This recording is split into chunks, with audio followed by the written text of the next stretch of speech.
प्रसंग आ गया तो चलो इसको भी ले ले। लव मैरिज करने वाली बच्चियों सुनो सुनो सुनो। एक भजन एक लड़का लड़की पर मोहित हो गया। कॉलेज में पढ़ते थे तो अब लड़के तो शादी के पहले 7 समंदर की बात करते। हम तुम्हें 7 समंदर ले जाएंगे,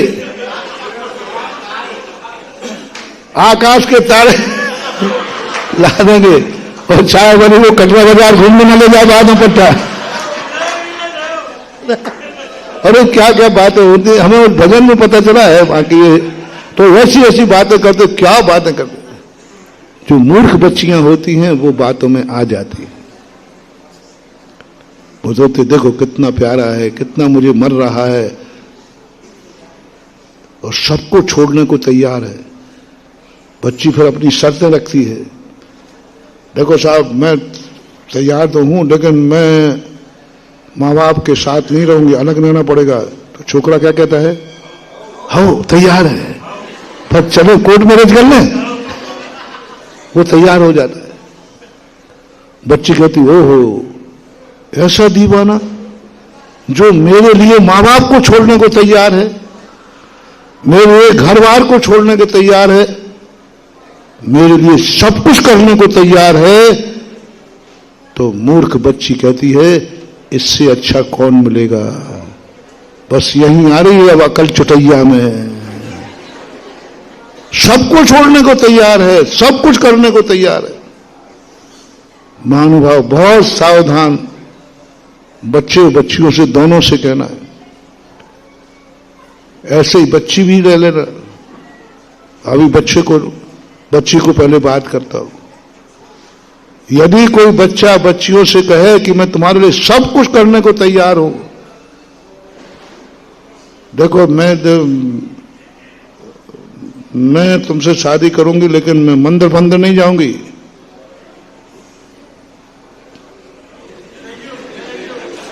मत जाना। देखो मैं महाराजों के बाद प्रवचन मुझे पसंद नहीं है, मत जाना, मैं भी नहीं जाऊंगा। गुरु को छोड़ता हूं, भगवान को छोड़ता हूं, मां बाप को छोड़ता हूं। तू जो कहेगी वो कर लूंगा। भगवान को भी छोड़ दूंगा, हाथ छोड़ दूंगा। देखो फिर ये सारी चीजें जो तुम कहती जाओ वो सब में हां कहता जाए। बस महानुभाव सावधान सावधान। उस लड़की ने कहा तुम मुझे चाहते हो? बोले हां। क्या तुम अपनी मां का कलेजा लाके मुझे दे सकते हो? अब वो तो दीवाना था ही। उसने कहा ठीक है। वो चला गया। मां इंतजार में बैठी, बेटा आज कहां लेट के दे गया। हाथ भर का छुरा मां के जिगर पार किया। मां को छुरा से मारा, दिल निकाल के दौड़ा। दौड़ते दौड़ते दिल नीचे गिर गया, दोनों गिर गए। उस दिल की भी कहानी कहती है, हाय बेटा तुझे चोट तो नहीं आई। पूरा भजन है ये, पूरा भजन। हाय मेरे लाल तुझे चोट तो नहीं आई। वहां जाके बैठा, देख ले दीवाना, मेरे जैसा दीवाना कोई है? और लाके रख दिया। बच्ची कहती है तुम तो सही में ला दिया। वो कहती है जो अपनी मां का न हुआ वो मेरा क्या होगा। जो अपनी मां का नहीं हुआ वो मेरा क्या होगा। बातों बातों में बतंग गई, बढ़ गई बतंगड़। लड़की तो लड़की नाम से छूट गई और इनको जेल हो गया मां की हत्या का। जो अपनी मां का नहीं हुआ वो तेरा क्या होगा। सुनो नारी जातिवाद,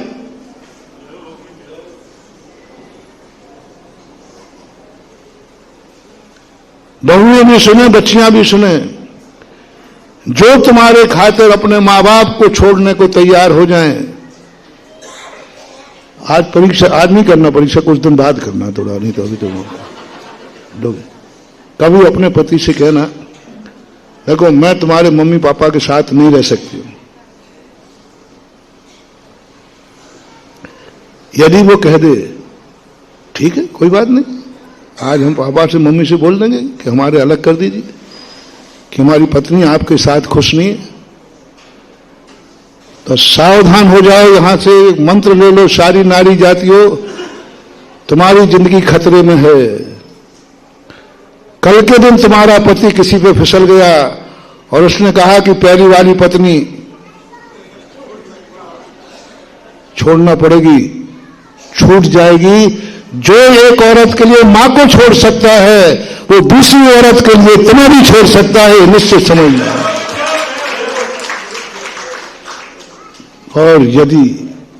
और यदि सुनो रे सारी नारी जातियों, यदि पति ये कह दे आज कहा तो कहा, आइंदा ये शब्द मत निकाल देना, मैं सारी दुनिया छोड़ सकता हूं, तुझे भी छोड़ सकता हूं, मैं बिना पत्नी के रह जाऊंगा, लेकिन मां बाप को छोड़ने की कभी बात भी मत करना, क्योंकि वो मेरे उपकारी है। बस उसी समय तुम अपने पति के पैर पड़ लेना कि आप तुम पति नहीं हो, परमेश्वर हो। कि वाह, ये है परीक्षा का घर, ये है परीक्षा। ओहो, मां को नहीं छोड़ सकते? बोले नहीं, मां को नहीं छोड़ सकते। बस समझ लेना, जो मां को नहीं छोड़ सकता वो कभी तुम्हें भी नहीं छोड़ेगा, क्योंकि उसमें एक गुण है कि जिसने मेरी जिंदगी में साथ दिया है, जिस समय हमारा कोई नहीं था, हम अनाथ थे, हम बालक थे, हम कुछ भी नहीं जानते हैं, उस समय जिसने मेरा साथ दिया है मैं उसको नहीं छोड़ूंगा। इसी प्रकार कल के दिन उसके जीवन में कोई दूसरी स्त्री आएगी तो वो कहेगी नहीं, मैंने जिसने मेरा शुरू से साथ दिया है मैं उसका तो कभी त्याग नहीं कर सकता हूं, उसका त्याग नहीं कर सकता। पहले राजाओं की अनेक रानियां होती थीं, नई बनने वाली रानी एक ही बात की आवाज करती थी, पहली वाली का क्या करोगे? आज का नहीं कह रहा हूं, रानियों की बात कर रहा हूं, राजकुमारियों की बात कर रहा हूं। कैसे कर रहे थे ये शादियां? 2-2, 3-3, 4-4, 5-5, हजारों स्त्रियां होती थी, और मालूम है कि इनके पास पहले से स्त्री है, फिर भी शादी कर रहे। मालूम नहीं हो तो बात अलग है, मालूम है कि राजा के पास पहले से भी कई रानियां हैं, फिर क्यों कुंवारी कन्या उनसे शादी करती है? बहुत बड़ा लॉजिक दे रहा हूं, मालूम कैसे शादी कर लेती? हजारों रानियां पहले से हैं, फिर भी एक कुंवारी कन्या उसी से शादी करना क्यों पसंद कर रही है? पहले नियम थे,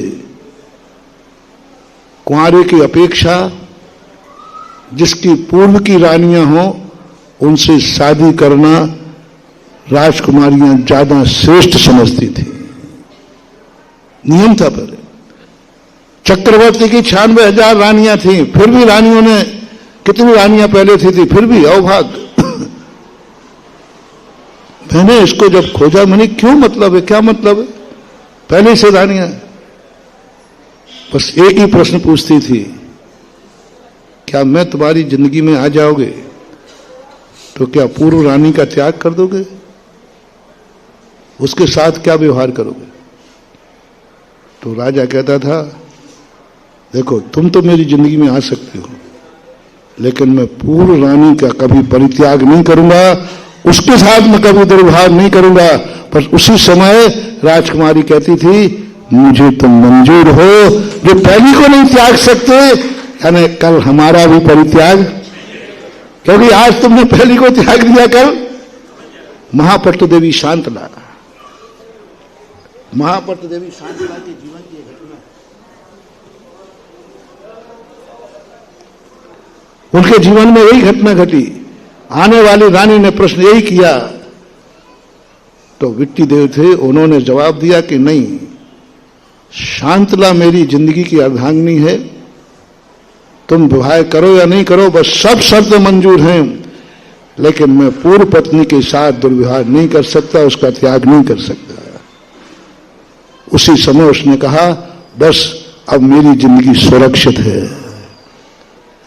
तुम्हारी कन्याएं सुनो, लोग सुनो, नारी जाति सुनो, जो तुम्हारे कहने पर मां बाप का त्याग करने को तैयार हो जाए, मैं अपनी भक्तों से कहना चाहूंगा, कभी जिंदगी में ऐसे पुरुष का विश्वास मत करना, ये तुम्हारी जिंदगी में कहीं ना कहीं खतरा बनेगा, क्योंकि तुम्हारे लिए उसने मां बाप छोड़े हैं। तुम्हारा प्यार कितना है? तुम कौन हो उसकी? वो तो उन मां बाप को छोड़ रहा है जिसका खून उसकी नसों में बह रहा है। जो अपने खून का नहीं हुआ, वो तुम्हारा क्या होगा? जो अपनी मां का दूध पिया है, जिस कारण हुआ, उस मां का नहीं हुआ, तुम्हारा क्या होगा? ये सारी नारी जाति को भारत में सोचना है।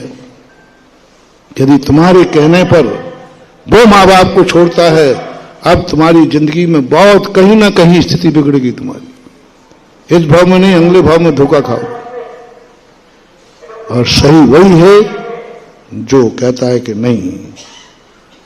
एक ही जवाब बच्चों से मैं कहना चाहूंगा, गुरु छोड़ रहा है तुम्हारे लिए,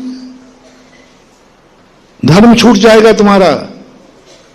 सुनो रे दीवानो, यदि तुमने इस कन्या से शादी की तो कन्या कहती है धर्म छूट जाएगा, गुरु छूट जाएंगे, तो तुम बच्चे ईवान क्या कह देंगे? छोड़ दूंगा। अब तुम आहार नहीं दे पाओगे, नहीं दूंगा। मंदिर नहीं जा पाओगे, अभिषेक नहीं कर पाओगे, नहीं करूंगा। अब तुम इंद्राणी नहीं बन पाओगे, नहीं बनूंगा। सावधान कन्याओं, जो व्यक्ति इतना बड़ा त्याग कर सकता है, तुम्हें त्यागने में उसको 2 मिनट की झिझक नहीं होगी, वो सब कुछ तुम्हें बर्बाद कर देगा और जिंदगी मिट जाएगी। और जो व्यक्ति के अंदर ये भाव आ जाए, नहीं मैं इतना गिरा हुआ नहीं हूं, किसी एक से संबंध जोड़ने पर कितने संबंध टूट रहे हैं। युवा वर्ग को सुनो, एक से संबंध जोड़ने पर कितने संबंध टूट रहे हैं। एक को सुख इच्छा की पूर्ति करने पर कितनी इच्छाओं को नाश हो रहा है। एक को खुश करने के लिए कितने रो रहे हैं, और कौन कौन रो रहे हैं। एक नारी को खुश करने के लिए माँ बाप को इच्छा कर पूरी करने छोड़ रहे हो, उनको रुला रहे हो, उनके लिए जाओ, तुम्हारी जिंदगी कभी सुखी नहीं हो सकती। एक संबंध बनाने के लिए कितने संबंध, भगवान से संबंध टूटेगा। जो तुम्हें जन्म जन्मांतरों से अभिषेक करने का अधिकार मिला, उससे वंचित हो जाओगे। जन्म जन्मांतरों से तुम्हारे लिए जो इज्जत मिली, वो वंचित हो जाओगे। जिस गुरु को कहा था शीश दे यदि गुरु मिले, वो गुरु भी छूट जाएगा। जिस मुनिराज की अंजलि में आहार देने के लिए देवता तरसते हैं, वो आहार छूट जाएगा, आहार नहीं दे पाओगे। जिस कुल में हमेशा मुनियों का गमनागमन रहा है, उस कुल में जिन मुनियों के चरण पड़ने से घर भी तीर्थ बन जाता है, अब मुनिराज का आना बंद हो जाएगा। उसके बावजूद भी जाओ, तुम्हारे लिए ऐसे कर्मों का बंद होगा, कल तुमसे कोई संबंध ही बनाने लायक नहीं रहेगा, क्योंकि तुमने कितने बने बने संबंध बिगाड़े हैं। तुम्हारी जिंदगी में अनाथ निश्चित हो गए, क्योंकि तुमने मां बाप का संबंध बिगाड़ा है। एक संबंध के लिए गुरु का संबंध बिगाड़ा है, भगवान का संबंध बिगाड़ा है, धर्म से संबंध बिगाड़ा है। जाओ, अब तुम्हारी दुनिया में कोई शरण नहीं दे। कौन है तुम्हारे दुनिया में? जब कोई शरण नहीं होता तो धर्म शरण देता है। धम्मम शरणम, तुमने तो धर्म से बिगाड़ लिया है, तुमने तो धर्म से बिगाड़ लिया है। अंत में कोई काम नहीं आता, गुरु काम आते हैं। तुमने तो गुरु से बिगाड़ लिया है। माँ बाप की दुआ काम आती है, वो भी काम नहीं आएंगे, क्योंकि तुमने तो कर्म कहता है इसको ऐसी दशा में पहुंचाओ जो मात्र एक स्त्री से संबंध रखेगा, बाकी ना इसके माँ बाप होंगे ना कुछ होगा, पशुओं में भेज दो। जितने मात्र अपने माँ बाप अपने गुरु धर्म को छोड़ करके संबंध बनाते हैं, ये कान खोल के सुनो, इनका जन्म पशु में ही होगा, क्योंकि पशु ही संबंध तोड़ता है, मनुष्य संबंध तोड़ता नहीं है। पुराणों को यथावत रख करके जोड़ो, इसका नाम है आर्यपुत्र। संबंध जोड़ने की मना नहीं कर रहा हूं, संबंध जोड़ने का मना नहीं कर रहा हूं, लेकिन कहीं नए संबंध से पुराना संबंध तो नहीं टूट रहा है।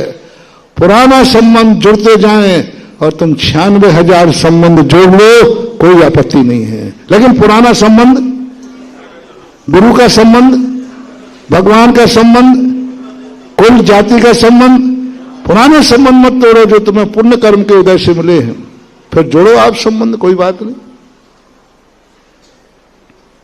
कोई बात नहीं, क्योंकि वो तुम्हारा उपकारी है और उपकारी